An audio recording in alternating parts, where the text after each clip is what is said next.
Hello and welcome to Hexed Countered. My name's Joe. In this video, I wanted to give an update on the Platoon-Level tactical series that I've been doing. I've covered 4 games so far, 1 from Panzer Grenadier, 1 from Nations at War, 1 from the Warstorm series, and 1 from the Platoon Commander series. Now there were 2 other games that I was considering adding to the series, those being the Tactical Combat series from Multi-Man Publishing / The Gamers, as well as Fighting Formations, which is from GMT Games. And I've also been kind of considering maybe making this an ongoing thing. I know that I had mentioned I would do kind of a comparison wrap-up video for all these Platoon level games so that you would have an idea of what I saw at least as the relative merits of each, and maybe make a comparison that would help you determine whether or not those games were right for you. What I'm kind of thinking about doing right now is just kind of making it an ongoing thing. I would like to do TCS and Fighting Formations as well. The thing with those 2 games, or those 2 systems I should say, is that they are different, very different mechanically, I would say, from the first 4. The first 4 that I did are relatively similar. There are differences, of course. Every system is different, and that's why they are different systems. And Fighting Formations and TCS are both relatively unique within the platoon level tactical space as far as their mechanics. TCS is probably, some would say, the most realistic, where you have to write out op orders, and it kind of constrains you to stay within the framework of the plan. So you were kind of probably acting as sort of a higher level commander, maybe a divisional commander, because you have multiple units in various regiments, battalions, etc., companies, all the way down. And so you have larger operations, I would say. And the time scale and the hex scale, all that stuff reflects that somewhat larger scale. Now, Fighting Formations is on a smaller scale, but it has a very unique sequence of play and the way it does your orders, the order matrix, and everything like that. And obviously, I haven't shown those games, so some of you may not even be familiar with the mechanics of those, but I am going to do something with both those games. So those would be the next thing probably to come up, will be something with one of those 2 games. I've been weighing which one I wanted to do first, and I haven't really landed on what that will be at the present time. So right now it's kind of still up in the air, but I do want to let everyone know that I will be doing something on GD42 from the Tactical Combat series, as well as there's only 1 Fighting Formations game out currently, although there is a sequel that is currently on P500 on GMT. So the original was Fighting Formations Großdeutschland Division, that was obviously designed by Chad Jensen. I shouldn't probably say obviously because I haven't mentioned it, but I think a lot of people know that the late Chad Jensen is the designer of that game, and there was an expansion which covered the battle for Kharkov, or one of the battles for Kharkov, since there were several during the war. And the new one, I think, is 29th Infantry Division, which is a United States Army formation. So we go from a German formation on the Eastern Front to a United States Army formation on the Western Front. So I'm personally looking forward to that. I do have it on P500, and I will definitely be playing that when it comes out. So for me, the decision is which one of those 2 do I want to do first. I also want to branch out and do other things in the series that I already covered. I have other Panzer Grenadier games. I also have the Infantry Attacks offshoot from Panzer Grenadier, which is the World War I variant, which is interesting as well. Nations at War, I have all 3 Nations at War games, so I would like to do something maybe from White Star Rising or Desert Heat. As for the Warstorm series, I'm not sure which of the other games I would want to do. There's a Normandy game. There is also, there's an upcoming desert game, so that's something I'm looking forward to too, but that game's not released yet. And then there's some games on the Spanish Civil War as well. There was also one on the Battle of France. That one is hard to find, and if you do find it, it is very expensive, so I probably will not be picking that one up.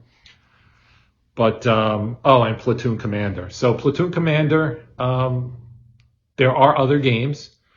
There are the non-deluxe ones that are published by Tiny Battle Publishing that I have not done anything with yet.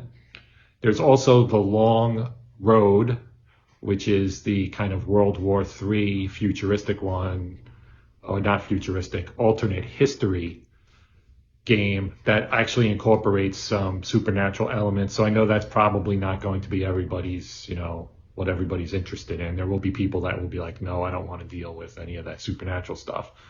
The nice thing is that Flying Pig Games, who's the publisher, did make it so that there are many scenarios that are completely real world forces. It's still ahistorical because we're talking World War III in Germany in the 1980s, which obviously never happened. But there are no supernatural forces in those. And that is basically Platoon Commander. It is the same system. Mark Walker added a few wrinkles to it as far as leaders and things, which kind of makes it an interesting contrast with the base system. And again, Platoon Commander Deluxe is a deluxeification of the original system, which I think the first game in that original system was Sticks and Stones, which is a World War IV game, which basically is based on the premise that there was a nuclear exchange, which was World War III. And so afterwards, Sticks and Stones, you're fighting World War IV, not quite with sticks and stones, with, modern military equipment, but in kind of a post fighting over land that has not been devastated by the nuclear exchange between the superpowers in the 80s, I guess. As well as some historical ones. There's one on Korea, Pakistan, and India. And there's one on Poland, which I think is kind of part of the Sticks and Stones kind of alternate history timeline. So those are all interesting. As far as Nations at War, we have the system that was actually the parent system for it called World at War, which Lock and Load is now taking in a new direction with World at War 85, which is kind of a revamped, redone version.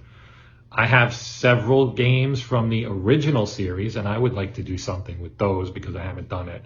So this is going back to when Mark Walker ran Lock and Load and the World at War series. I have Eisenbach Gap, Death of the First Panzer, and Blood and Bridges, I think. I think those are the three. But I would like to play those as well. So I may make this just kind of an ongoing repeat thing. And just, every so often pull out a platoon level game and do something. Obviously, there's also squad level tactical. That's a much wider genre, I would say. There are a lot of squad level games, and you deal with some of the legendary series of, most legendary war game series of all time. Things like Advanced Squad Leader, of course, as well as many, many others. There are a ton of different squad level tactical games, and many of them are great. I enjoy a whole bunch of them, but I'm not sure I want to dip my toe into doing some kind of series on those. There are people that have really strongly held opinions on the various systems, and I enjoy the games that I play, and I have strongly held positions myself, so maybe I don't want to get into something that could end up being confrontational. I mean, it probably wouldn't get to that because I have yet to play a squad level system where I thought it was completely terrible. So I probably wouldn't be bashing anything. But I do have my preferences, and as do a lot of other people. So plus, as I mentioned, it's an enormous field. There are a lot of different systems, and I don't know that I want to go into that. That whole morass of various conflicting systems, all of which have somewhat similar. There's a lot of similarity, of course, just as there is with Platoon, because there's only so many ways you can slice your bread. So, like I said, I don't know that I'll ever go into that, but I am aware of it, obviously. But I think the platoon level thing, being a less crowded field, I mean, there are other games I haven't touched, other series I haven't talked about, aside from the 4 that I've already done something with, and the 2 additional ones I'm going to do something with, as well as kind of the offshoots of those series as well. There are other things, other Platoon level things that I have not done, and I may get around to doing those, but I may not. So I did just want to kind of provide a relatively short update on where everything is and what I'm planning on doing, just to kind of give everybody an update. I will do a comparison on the four that I did originally, just to kind of recap those, because like I said, those are relatively simple, and I purposely did 4 games, all Eastern Front, and 2 from Barbarossa and 2 from Kursk, because then we have as much of an apples to apples comparison level playing field as we can get. So that, that's basically why I did it that way. And that's, why I said I would do a comparison, because you can compare them, because the campaigns, the forces, they're all similar. So I'll do that, and then as I said, I'll branch out and do some infantry attacks and some desert heat, and some World at War, and so on, and something from Platoon Commander, whether it's Sticks and Stones or more on the Long Road, because I do have videos on the Long Road. I personally enjoy that system a lot, the Platoon Commander system. And to be honest, I've enjoyed all 4 of the systems I've done so far. And TCS and Fighting Formations are different animals, but that's not to say they're not enjoyable. They're just more complex, I think you could say, especially TCS. TCS is a fairly complex game, as is the case with a lot of the games from Dean Essig, who was the originator of that series, as well as Battalion Combat Series, Operational Combat Series, the Standard Combat Series, etc., Grand Tactical Series. He's done a lot of great work with these various systems, and they are to varying degrees somewhat complicated and or realistic. I think those 2 kind of go hand in hand. The closer you try to simulate real life, the more complicated the rules are going to get. And of course, there's nothing more complicated than Advanced Squad Leader, if you get right down to it, which is an entirely different system at a different scope. So we're not going to talk about that. But the point is that, the reason I left TCS and Fighting Formations out of my original quartet, which could have become a sextet, I guess, I left them out precisely because they were a little bit more complex. And they also, ironically, they both deal with the Grossdeutschland infantry division, so they had that in common with each other, which is why I was considering doing it. The Tactical Combat Series obviously covers a whole lot of different things. It's got a decent number of games in it, whereas Fighting Formations, like Platoon Commander Deluxe, is basically a 1-game system right now. If we're talking just straight, in Platoon Commander's case, just one, like literally that system. Like I said, the Long Road is that system with a little bit added onto it.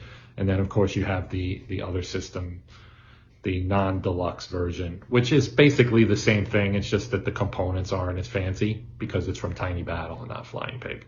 So I do believe I have rambled on long enough. I do appreciate you guys taking time to watch. If you have comments or questions, feel free to post them, and I will do my best to answer. And that will do it for now. I will stop here. So look for future entries in the Platoon series. As I mentioned, I will do my comparison video sometime soon, hopefully. And yeah, that's going to do it. Thank you for watching. Please consider liking, sharing, and or subscribing. I say it all the time. But it is really appreciated. It does help my channel grow. It gives me positive reinforcement, which is always good to have. And so that's the end of that spiel. So until next time, my name's Joe. This has been Hexed Countered, and until next time, happy gaming.